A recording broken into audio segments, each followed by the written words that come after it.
I've never seen a player in any sport be so clearly impactful in a positive way in the regular season. And then not just useless in the postseason, but a clear detriment in the postseason is Rudy Gobert.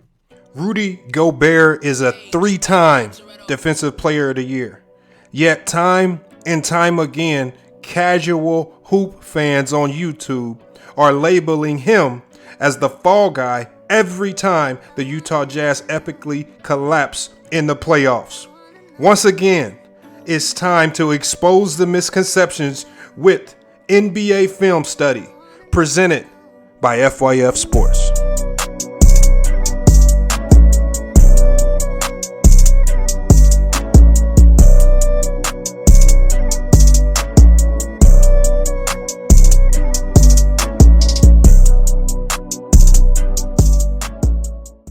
We got our NBA film study right here. And again, we are breaking down the misconceptions spread across YouTube about some of the best players of the game who just completely get disrespected time and time again. And the only reason I can think players like Rudy Gobert get this type of disrespect is because they're not scoring the ball. Remember, we're in the highlight era, and the guys who score the ball get all the glory. If you play defense, it's not the prettiest thing in the world, yet you get no credit for it. And Rudy Gobert is one of those guys. We're going to get to the most recent series. Obviously, when you talk about how the Dallas Mavericks were able to expose and exploit this Utah Jazz team, even though they had a 3-time Defensive Player of the Year player in the post. We're going to get to this player right here as we see Maxi Kleber shooting a wide open 3. Where did the breakdowns happen? So we're going to start identifying how these breakdowns happen. So we see right here, Rudy Gobert is in great help position. Great help position. But as I've told you guys time and time again about this Utah Jazz team, is that no one on the perimeter is willing to step up and stay in front of their man. So we're going to watch Donovan Mitchell. So we're talking about a guy who's extremely athletic and should be mobile enough to stay in front of Spencer Dinwiddie. But let's watch how he simply opens up in his defensive stance and allows Spencer Dinwiddie the easiest drive. And who's there to bail? Who's there to bail Donovan Mitchell out? Rudy Gobert steps up in perfect help defense. Now, there's something called in basketball helping the helper. As Donovan Mitchell completely gets obliterated on one dribble to the rim, Gobert steps up to prevent the easy layup, doing his job correctly. Unfortunately, even if you're the Defensive Player of the Year, you can't guard 2 people at once. Bogdanovich, who's standing out there ball watching as opposed to utilizing his defensive assignment, is not helping off on Maxi Kleber. That's called helping the helper. And that's something that Rudy Gobert did not have in this particular series. We see the kick out to Maxi Kleber. Bogdanovich, who was ball watching, gets out late. He chucks up the 3, knocks it down. We're going to run it back one more time. Look, y'all. This is very easy to see for the casuals out there. I want y'all to pay attention. Spencer Dinwiddie, 1 dribble attack. Boom, 1 dribble attack. You should not get beat in the NBA off a 1 dribble attack. We see the 1 dribble attack. Completely opens up. The help is there. Rudy Gobert is helping. Perfect defensive stance. No one is there. Bogdanovich, as you can see, doesn't help. Ball watching. Back to the ball. Doesn't see man in ball. He's already playing too high. Kleber hits an open 3. How many times do we got to break this type of stuff down? In transition. We see in transition. Rudy Gobert in great help position off the transition. But in the NBA, you have to be elite at all times. Teams are attacking earlier and earlier in the shot clock. So we see Brunson right here is looking to attack. He understands that these Dallas guards are completely undisciplined on the defensive end. Look at him. 1 dribble attack. Conley, again, who's a pushover on the defensive end, completely gets blown by Brunson. Rudy Gobert helps to force the pass. But where is the help for Rudy Gobert? As Maxi Kleber is left wide open. Because look, if Rudy Gobert's not helping, if he's not helping at all, these guys are getting to the rim for easy layups or potentially and 1 layups, and all of the guards are in foul trouble. He helps. He forces the pass. Let's look at it again. All right, look, what is Mitchell doing? Mitchell is already ball watching. Mitchell is attached to his man so much so that he doesn't understand his help philosophies. And as Mitchell breaks down, as Conley breaks down, the only one that's actually playing defense out here is Rudy Gobert, who actually makes an attempt to contest, just gets there too late because he can't guard two, and Kleber knocks down another three. We see right here Brunson with the ball. Really, these are not pick and rolls. In a league where pick and rolls are happening almost every possession, these guards on the perimeter for Utah are getting blown by in one dribble. Blown by. The only line of defense is going to be Rudy Gobert, who now has to play too because Bogdanovich can't recover. But if you look at all of the other help defenders, they're all ball watching. They're all staring at the ball. Undisciplined defense. And he gets the floater up because Rudy Gobert can't play too. Dinwiddie right here. Again, they're not even using pick and rolls. He sees the paint is wide open, right? This is when they pull Rudy Gobert out. Rudy Gobert can't help because at this point in time, Kleber's already knocked down 7-8 threes. But look at this.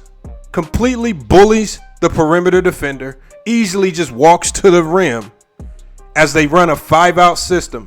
Easily walks to the rim for a layup when the help presence of Rudy Gobert isn't there. Now do you guys see how easy it is for teams to score on this Utah Jazz team? Because of the perimeter defenders, not Rudy Gobert, the 3-time defensive player of the year. It's sad. It's absolutely sad. We can go to another play right here. Look, these are not pick and rolls. These are guards for the Dallas Mavericks making one dribble attacks, completely blowing by the defenders. We're going to watch again. The help defender. Rudy Gobert slides over in great help position. What is Bogdanovich doing, the number 44? You guys see it right there. Why is he simply ball watching and not? Obviously, Rudy Gobert has the help covered. Bogdanovich needs to be sprinting to his help spots. Same with Conley, but his back is to his man. Right, he's ball watching. Kick out by Dinwiddie. Another wide open three. You guys wonder why the Clippers last year were able to beat the Utah Jazz as everybody blamed Rudy Gobert? Well, let's see if similar things were happening with this Utah Jazz defense then. Look at Clarkson. Completely gets blown by. Off one dribble move. Rudy Gobert steps up to help. Bogdanovich on the perimeter again. And actually, this is Joe Ingles, who's now traded, completely ball watching, back to the ball. This same corner three that we saw against the Dallas Mavericks is open for the Clippers right here. And what do you guys think happens? Reggie Jackson kicks to the corner. Terrence Mann, wide open three. This is how NBA players start to cook. Brunson again, digging into the paint against pushover defenders. Rudy Gobert in great help as usual. But who's there to help the helper?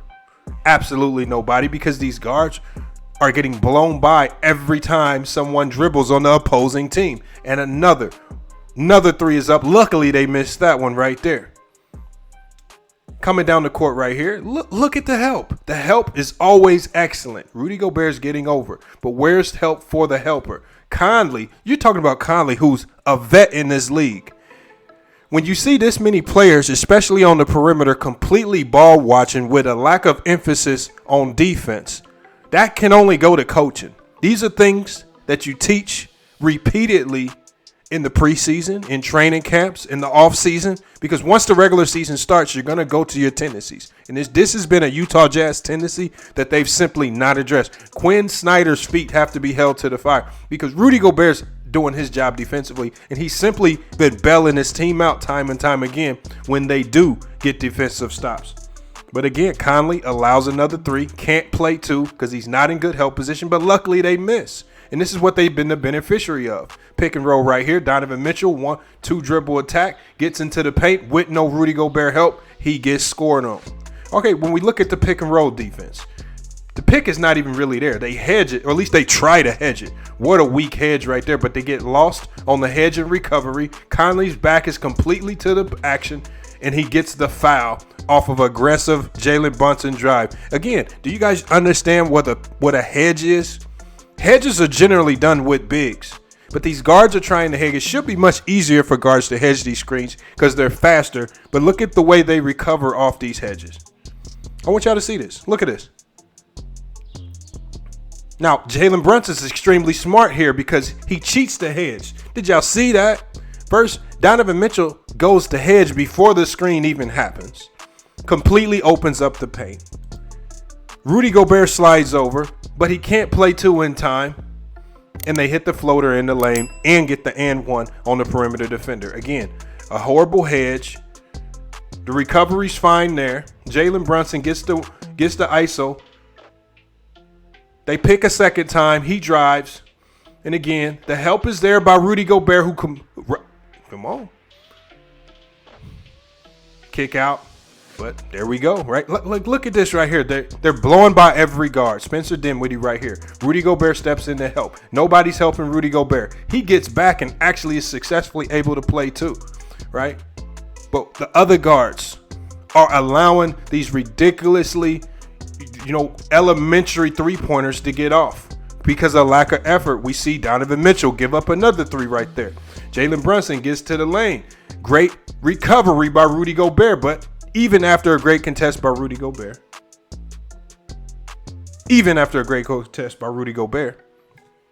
they still give up the shot. When we look at these defensive ratings with Gobert, let's look at what are they with Gobert. They're 10th in the league with Gobert. They're 28th in the league without Gobert. 10th in the league with Gobert, 28th in the league without Gobert. Yet the casuals will tell you it's his fault. It's his fault because this Utah Jazz team struggles to defend as a unit. And there's actually only one player defending. Right? When we look to some more metrics, right? When we look to more metrics, a plus 1.8, right? 21st in the league without Gobert, right? With Gobert, they're first in the league, and that's in the playoffs. Come on, look at this. I just don't understand what you guys expect Rudy Gobert to do time and time again. When the Utah Jazz perimeter players completely put him in a situation where he has to play perfect defense on almost every possession. Watch Luka Doncic as Rudy Gobert attempts to disrupt this play, but I want you guys to really focus on the help surrounding him. Right? You see, and when you have elite guard play, like with Luka, once you force the player that's in front to guard two, once you force that player to guard two, you're essentially dead because players like Luka, players like Chris Paul, all the guards in this league can pick you apart with easy lobs because other teams are actively rim running, throwing it right over the top. Right here, we got a DHO. Jamal Murray gets the three off. Who is it on? Mike Conley. Again, another DHO. And what teams are doing with the Utah Jazz? Obviously, the goal is to pull Rudy Gobert onto the perimeter. Obviously, that's his weakness. All right, every player has a defensive weakness, but Rudy Gobert actually does a pretty good job out there. So they go into a 5-out system, understanding that the perimeter players are not going to help in the paint very much. Right? So Rudy Gobert tries to get out, but they hit the three. Same thing right here. The pick and roll. They're driving at Rudy Gobert. Why? They're not driving at Rudy Gobert to score. They're driving at Rudy Gobert to occupy him, the best defender on the floor. And if you look at all the Utah Jazz players surrounding Rudy Gobert right now, literally every Jazz player on the floor is staring at the ball. They're all ball watching. And look to the perimeter. Literally, you can see 3 Dallas players wide open on the perimeter while all the Utah Jazz help defenders are ball watching. Can you guys guess what happens? The ball's kicked out to an open shooter and a 3-point shot is got up. And it clean looks. You can't allow teams to get these types of looks up time and time again. Again, Luka does a great job of putting the defender on his hip. Rudy Gobert is now forced to play too, and he's fighting with Powell, and he's trying to guard Luka. What do you expect Rudy Gobert to do time and time again? But he kicks it out to a wide open 3. Maxi, and they actually missed the shot. But how can you sustain How can you sustain when this is constantly happening on every single play? Rudy Gobert's not bad on the perimeter. He's able to get out. He's able to stand his ground. Ricky Rubio right there. Again, guards drive at him. He's able to hold his ground against guards. Right? We see a great block right there. So it's not like he can't defend the perimeter because he does a serviceable job at times. We see Brunson get a great shot off right there, but that was still a great contest. Right? And he's actually defending the perimeter much better. He's defending the perimeter much better than the perimeter guards are for the Utah Jazz. Look at Luka forcing the action to play too. Active hands there. Gobert gets the steal. Gobert, great help. Forces the kick out and luckily to get a deflection right there. When we look at the activity by Rudy Gobert. Activity. He's playing two, one of the hardest things in the league. Gets a hand on ball. He's forced to play two time and time again. It's just time to give this man credit where credit is due. Again, once again, forced to play two, playing help. Right? Most of the Utah Jazz defenders are ball watching, and they knock the shot down. Constantly getting into the paint with ease. Constantly walking into the paint. Can y'all tell me right here? Look, do y'all see the ease? And we're going to run that back a quick second. Do y'all see the ease at which offensive players are able to get into the paint? Do y'all see the ease? Let's look at this. He's just getting into the paint. They get into the paint and they expect Rudy Gobert to save them every time. And it's extremely hard for Rudy Gobert to save them when the Dallas Mavericks switch to that 5-out system because that puts Rudy Gobert at a disadvantage. He's not already inside. All right. We look at these pick and roll baseline actions. Great body on Rudy Gobert. Great defense right there. He's holding his ground. He's holding his ground with these perimeter guards and with that 132 defensive rating without Rudy Gobert. That was this playoffs, which is a horrible rating right there. All right. Jordan Clarkson completely gets beat on the backdoor cut. I don't know why he's putting his hand up like we know it's your fault. We've seen it too many times. Same thing happening. And remember, we can go back to last year versus the Clippers where everyone decided to blame Rudy Gobert. All right. When we talk about stretches of playoff defense, 3-year playoff runs, there's a metric called, the LeBron defensive metric. And again, ignore the LeBron word. Those letters just represent different types of defensive positions. Rudy Gobert is in the 75th percentile, ranking 40th all time with some of the best defensive runs in NBA history. Similarly, in this era, players like Joel Embiid, Brook Lopez, and even Zubac, who falls at 23rd, have had pretty good years. So when we go again, we're looking at how Rudy Gobert is able and is forced to play two at many times while no defensive responsibility or no defensive onus. No one's out there criticizing players like Donovan Mitchell. No one's criticizing Mike Conley or Jordan Clarkson or Bogdanovich. And I want you guys to think, out of all the things that Donovan Mitchell does well, right? The flash, the dunks, the scoring.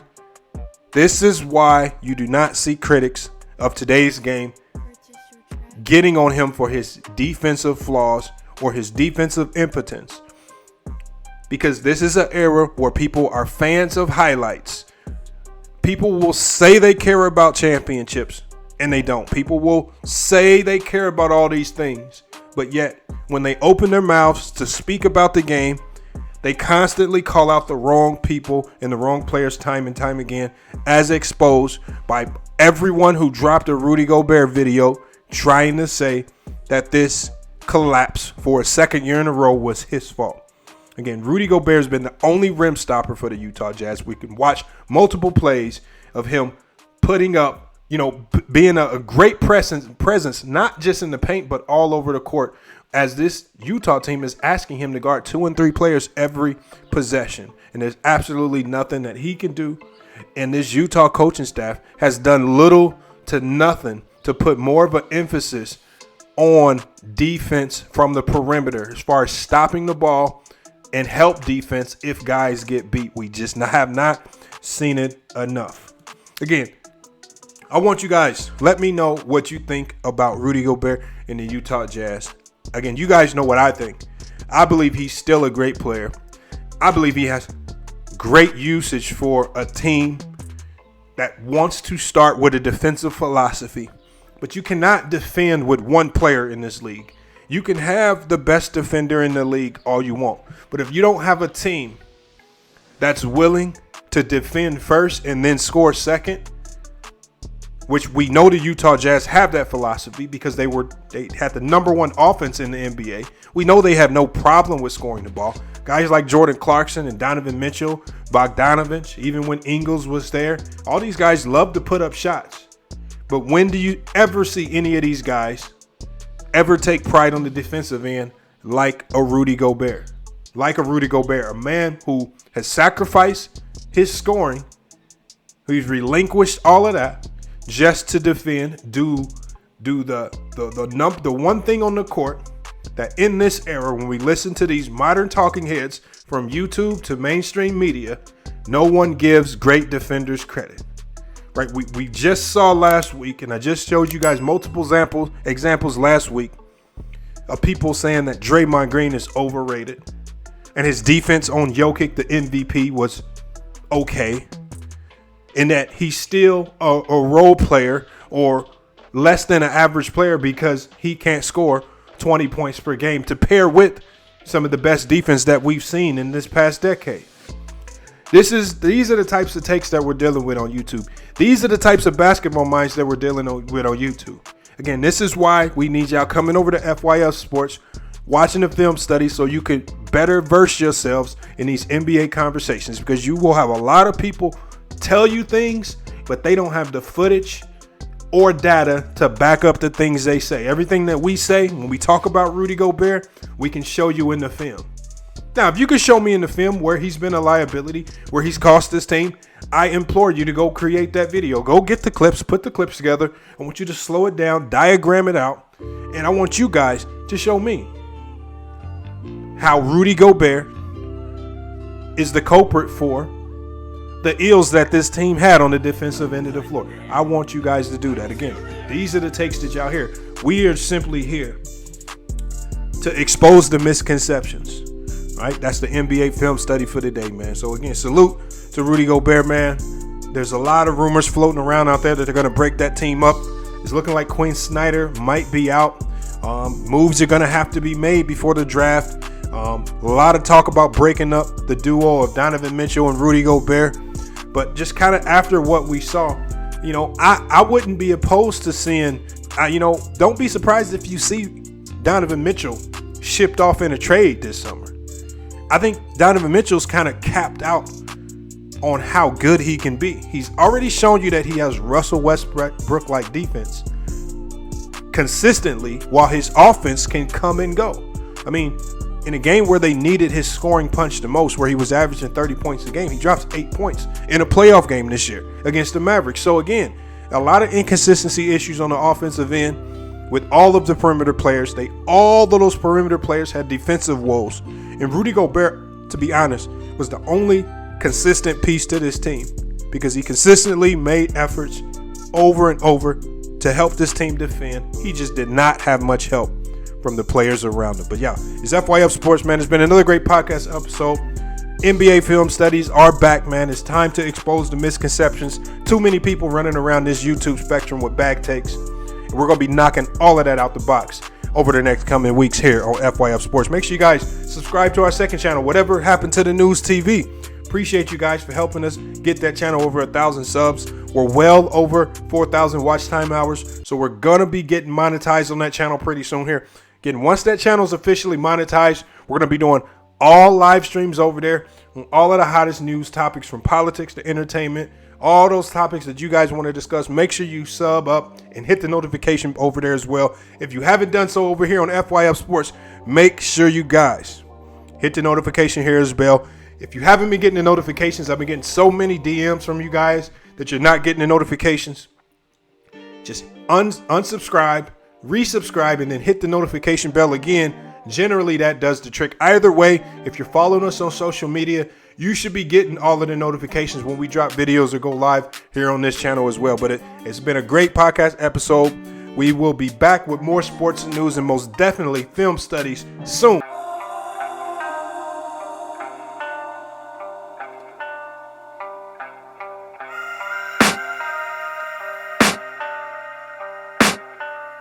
can hear the demons call when they do what they do.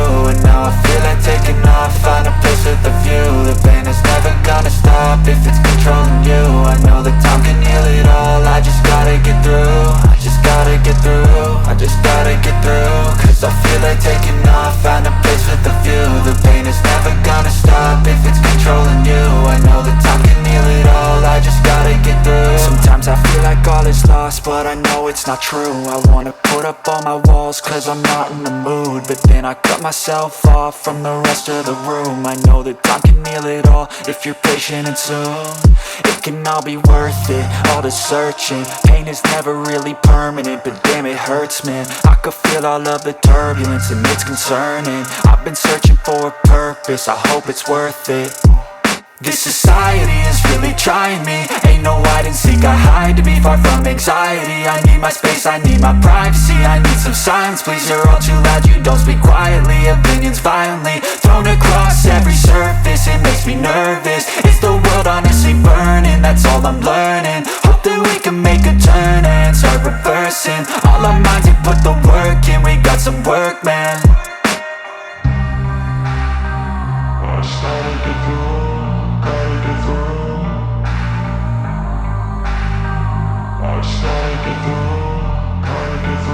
I can hear the demons call when they do what they do. And now I feel like taking off, find a place with a view. The pain is never gonna stop if it's controlling you. I know that time can heal it all, I just gotta get through. I just gotta get through, I just gotta get through. Cause I feel like taking off, find a place with a view. The pain is never gonna stop if it's controlling you. I know that time can heal it all, I just gotta get through.